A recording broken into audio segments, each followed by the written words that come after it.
Vasudevaya. Om Namo Bhagavate Vasudevaya. Narayanam Namaskritya Naram Chaiva Narottamam Devim Saraswatim Vyasam Tato Jayamudire Nashtaprayeshu Bhadreshu Nityam Bhagavata Sevaya Bhagavati Uttam Shloki Bhakti Nastiki. So continuing with our discussion on Srimad Bhagavatam, Canto 3, Chapter 3, the Lord's pastimes out of Vrindavan, text number 14 onwards. So Uddhavji is further speaking to Uddhavji. Kiyan bhuvo hayam kshapito rubharo yauno. No, I think I did this one. Yeah, we did that. Text 15. Mitho yadesham bhavita vivado madvam datamra vilochananam naisham vadupaye yanato anyo mayudyate antardade swayam sma.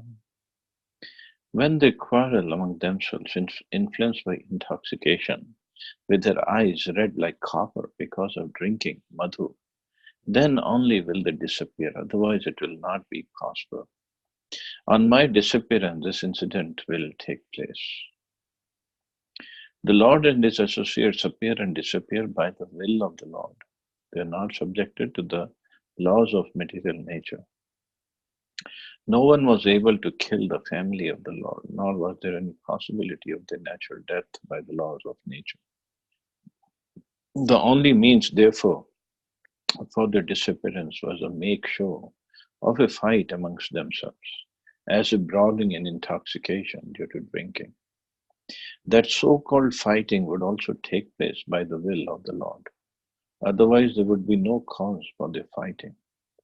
Just as Arjun was made to be illusioned by family affection, and thus the Bhagavad Gita was spoken, so the Yadu dynasty was made to be intoxicated by the will of the Lord, and nothing more. The devotees and associates of the Lord are completely surrendered souls. Thus, they are transcendental instruments in the hands of the Lord, and can be used in any way the Lord desires. The pure devotees also enjoy such pastimes of the Lord because they want to see him happy. Devotees of the Lord never assert independent individuality. On the contrary, they utilize their individuality in pursuit of the desires of the Lord. And this cooperation of the devotees with the Lord makes a perfect scene of the Lord's pastimes. So here, and the shloka is about the disappearance of the Yadu dynasty. So to give a background, once they were, of course, it was all arranged by Krishna. It was Narad Muni and other sadhus, other saints, big sages were there outside, right at the outskirts of Dwarka. So Krishna's sons, like Samba and other sons, they all got together and they said, let's go have fun with these sages. So they dressed up, I believe it was Samba, they dressed him up as like a pregnant woman. They hid iron mussel in his stomach and covered the stomach with cloths. And they dressed him up as a pregnant woman, and they all took him to these sages. And they asked the sages, jokingly they asked the sages that, oh my dear, you're very brilliant sage, you're very well known. Please tell us if this pregnant lady is going to give birth to a boy or a girl. Now Narad Muni and other sages got a little upset with these boys. They're like, why are they making fun of us? Don't we know it's a boy? I mean, it's the Samba himself who has come as a pregnant woman, dressed up. So the sages got angry and they said, whatever is born of this pregnant woman will be the cause of the destruction of the whole Yadu dynasty. And all the boys, they got so scared, they ran away from there. And they knew they had hidden this iron muscle, iron uh, rod in the stomach or around the stomach, outside the stomach. So, and Krishna was not there in Dwarka at that time. So they came to Maharaj Ugrasen and they told him the whole story, what happened. So Maharaj Ugrasen got worried because the sage's curse uh, doesn't go waste. It's not a lie. So what he did, he got the muscle grinded into powder, into very fine powder, and he threw away that powder in the ocean. And thinking now, how is this powder going to kill the Yadu dynasty? And but there was when they were grinding, there was a little bit piece of iron left. So he just took that iron, he threw it away in the ocean. But the curse of the sages cannot go wrong. So what happened with the waves of the ocean, all this iron powder, all the iron particles, they washed ashore and they came in the area of what is now known as Prabhas Kshetra. And in the Prabhas Kshetra, all these iron powder particles, they went into the bamboo sticks. It was the area where bamboo sticks used to grow. So all this iron powder, iron particles, they went into the bamboo sticks. And the little lump of iron that was thrown in the ocean by Maharaj Ugrasen, that was eaten by a fish. And that fish, this Jara hunter, he was hunting and he shot that fish uh, and he got that fish out and he cut up the fish to eat and he saw this lump of iron in the stomach of the fish. So he took that iron piece and he melted it and he put it as a tip of his arrow. He liked it. It was all arranged by Krishna. So in Prabhas Kshetra, uh, what happened once the Yadu dynasty, all the Yadavas, they got together and they went to Prabhas Kshetra along with Balramji, and they got drunk and and they started fighting with each other. This is what it said in the purport. So their eyes were like red copper because of intoxication, but it wasn't the intoxication like they're drinking liquor. They were drinking this Varuni actually, or some other kind of not liquor, liquid, but they acted as if they were drunk. And they picked up all these bamboo sticks from that Prabhakshetra and they started beating each other up. And in fact, so much so, they beat up, and they hit Balramji also. And Balramji got really angry. How dare they hit me? And he picked up his gada and he started beating and killing all the Yadus. So all the Yadus, male members, they beat up each other and they killed each other. But here, Prabhupada is writing, the Lord and his associates appear and disappear by the will of the Lord. So they did not actually kill each other. It was Krishna's will because he knew this Yadu army is indefeatable. It is invincible. Nobody can defeat it in the whole world because they're my associates, my personal associates. They're like Krishna's expansions. So there was no way they could have been killed or defeated by any army in the world. So Krishna had to wind up his pastimes and wind up the pastimes of these Yadus. So he made a show, just like Prabhupada saying. The only means, therefore, for the disappearance was a make show of a fight amongst themselves, as a brawling in intoxication due to drinking. So it was just a show, but this show was necessary. So two reasons it is necessary. First, they couldn't have been defeated, and they couldn't have, in fact, even try to hurt each other if they were in their senses. So Krishna made the arrangement. And secondly, For the atheists who don't believe in Krishna, don't believe in devotion, don't believe in the devotees, it is to bewilder those atheists. So they remain like that. Because to understand Krishna's pastimes, Krishna's devotees' pastimes, one needs to have some faith. It starts with faith. And if one does not have faith, Krishna wants that person to go and take shelter of a devotee and develop some faith from that point on. So without that faith, Krishna doesn't want anybody to be able to understand his pastimes or his devotees' pastimes. So Krishna, with his pastimes, he bewilders the atheists.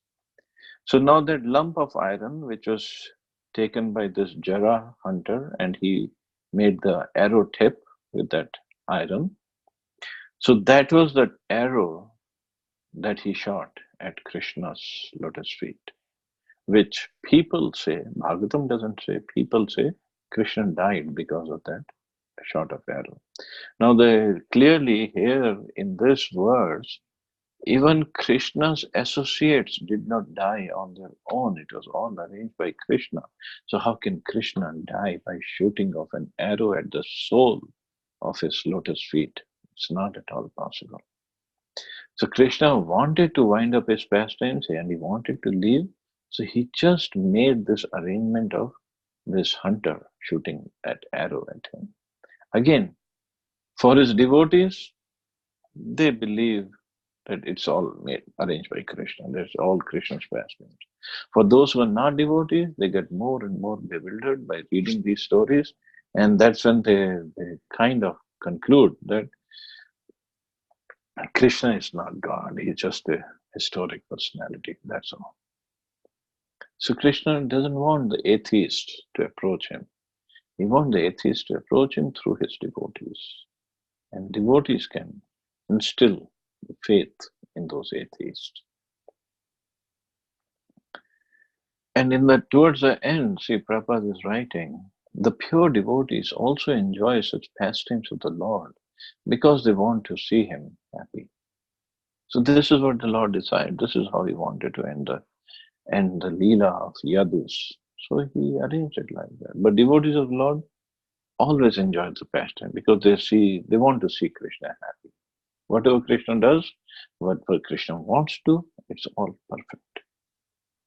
And further, Prabhupada writes, devotees of the Lord never assert independent individuality. They don't say we are independent of the Lord. On the contrary, they utilize their individuality in pursuit of the desires of the Lord.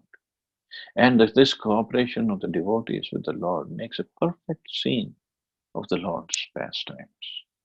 Devotees never say we are independent of Krishna, or we are Krishna, first of all. That's nonsense philosophy. Or they always say we are dependent on Krishna. And that dependence on Krishna actually makes them independent of Maya. Then they're not under the clutches of Maya. And that is actually the real independence. We all are going to celebrate on 15th August, India's Independence Day. But India didn't become independent on that day. Politically, maybe, but spiritually, we become independent when we become completely dependent upon Krishna. That is our independence. That's our independence from Maya. That's a liberation from Maya. And if we don't, then we are completely under the clutches of Maya. Where is the question of independence? We are entangled.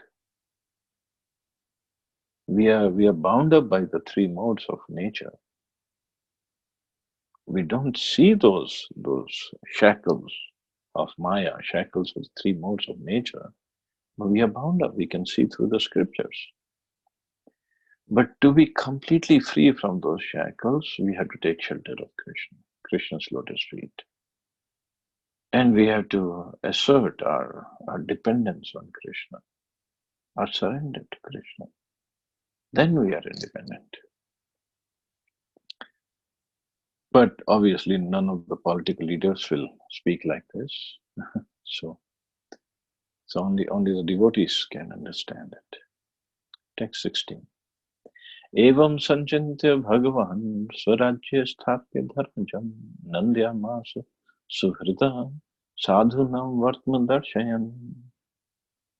Lord Shri Krishna, thus thinking to himself, established Maharaj Yudhishthira in the position of supreme control of the world in order to show the ideal of administration on the path of piety. So Maharaj Yudhishthira was enthroned after the battle of Kurukshetra, where hundreds and millions of people have died. To do what? To show the ideal of administration on the path of piety. So he was the ideal administrator, ideal ruler, completely pious, completely religious person. So asserting that Krishna says, this is the kind of ruler I want. Not the rulers of these days. They have no piety and no administration, no devotion, nothing. Text 17. Utrayam dhrita puro vanshah sadva avimanyana savai dronya stri samplishta punar bhagavata dhrita.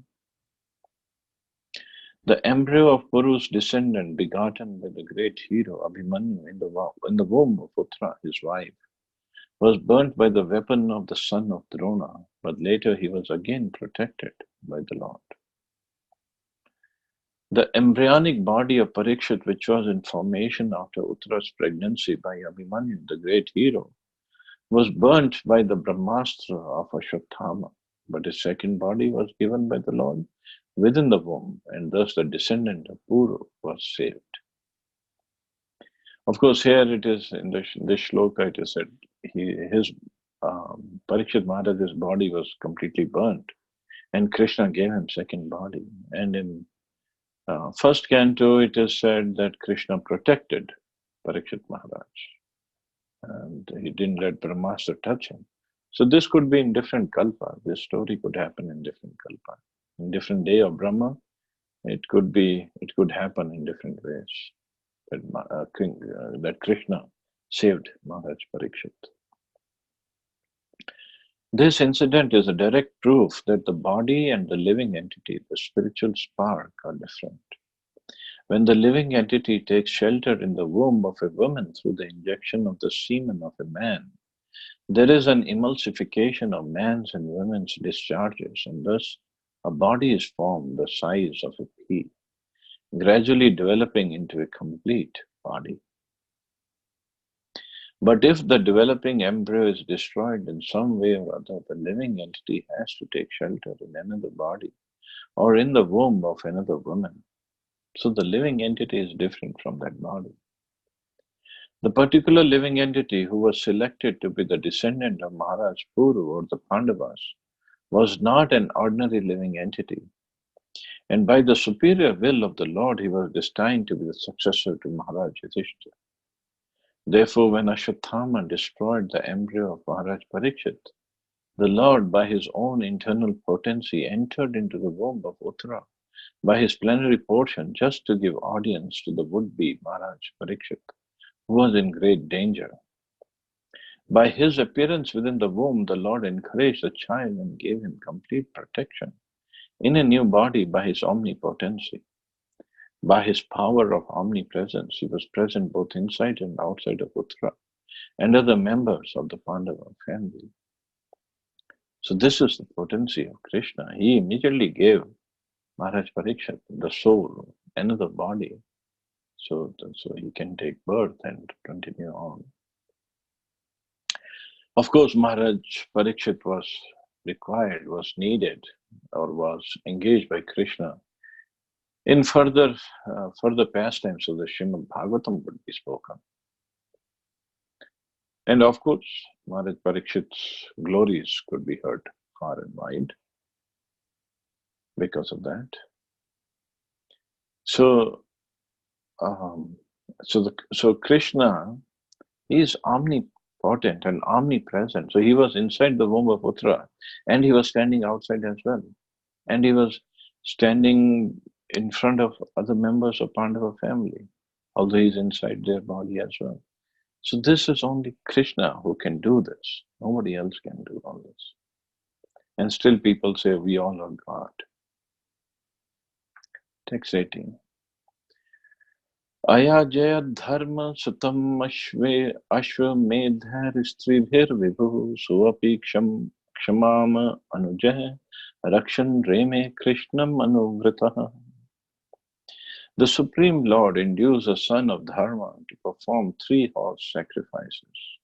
And Maharaj Yudhishthir, constantly following Krishna, the personality of Godhead, protected and enjoyed the earth assisted by his younger brothers. So Maharaj Yudhishthir performed 3 Ashwamedh Yagyas and 1 Rajasuya Yagya. Maharaj Yudhishthir was the ideal monarchical representative on the earth because he was a constant follower of the Supreme Lord, Sri Krishna. As stated in the Vedas, Ishopanishad, the Lord is the proprietor of the entire manifested cosmic creation, which presents a chance for the conditioned souls to revive their eternal relationship with the Lord and thus go back to Godhead, back home. The whole system of the material world is arranged with that program and plan. Anyone who violates the plan is punished by the laws of nature, which is acting by the direction of the Supreme Lord. Maharaj Yudhishthir was installed on the throne of the earth as a representative of the Lord. The king is always expected to be the representative of the Lord.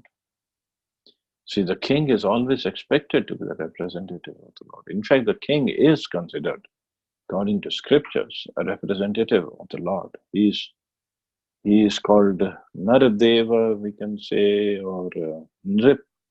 Nri means people, and Pa means one who nourishes them, one who takes care of them. So king is a representative of God. He's not God, he's a representative in the sense that he maintains the population under his control, or he's supposed to maintain that properly. And maintenance means physical, emotional, mental, spiritual, financial, in every way. Not just we make the laws and everybody has to follow, but give me the taxes and I don't care for your spiritual growth. That's not the ideal king. Ideal king is who's responsible for all of these aspects of the whole population. Otherwise, he has to take 1/6 of the karma of his population. And that is why, first of all, our own karma is so heavy to be responsible for, and forget about the karma of the people under us, especially for a king or a leader or a president or prime minister. He has to take the combined karma, 1/6 of the karma of his whole population. And population means everybody. So if people find that out from Manu Samhita, this is what it means. They would run away from the position of king or prime minister or president or whatever the leadership positions. But they think this is the position I got in this life to enjoy, to control, to make sure everybody follows me, follows my orders. But they don't understand. Few years of this kind of satisfaction, and although there's no satisfaction, there's plenty of politics, plenty of leg pulling, backbiting, even for the prime minister or the head of the state. So what kind of enjoyment is there? And then after they die, they have to take 1/6 of the karma of their whole population, which is so difficult to assimilate. Perfect monarchy necessitates representation of the supreme will of the Lord, and Maharaj Yudhishthira was the ideal monarch on this supreme principle. Both the king and the subjects were happy in the discharge of worldly duties, and thus protection of the citizens and enjoyment of natural life with full cooperation with material nature. followed in the reign of Maharaj Yudhishthira and his worthy descendants like Maharaj Parikshit. So when Maharaj Yudhishthira was ruling, everybody was completely happy. There were no, for anybody of his under his king in his kingdom, nobody had to go through Adi Devik, Adi Bhautik, Adi Atmik Klesh. That's how pious and how ideal the ruler Maharaj Yudhishthira was. And if he was at all, even if he had even a little tinge of sin, Krishna would have never put him on the throne. In fact, he said Maharaj Yudhishthira was such an ideal person. He didn't even think of committing any sinful activity. Forget about committing physically or verbally. He never even thought of committing a sinful activity. So that's why Krishna orchestrated or arranged the whole battle of Mahabharat just to put Maharaj Yudhishthira on the throne. So anyway, we'll stop here. See anybody has any questions or comments.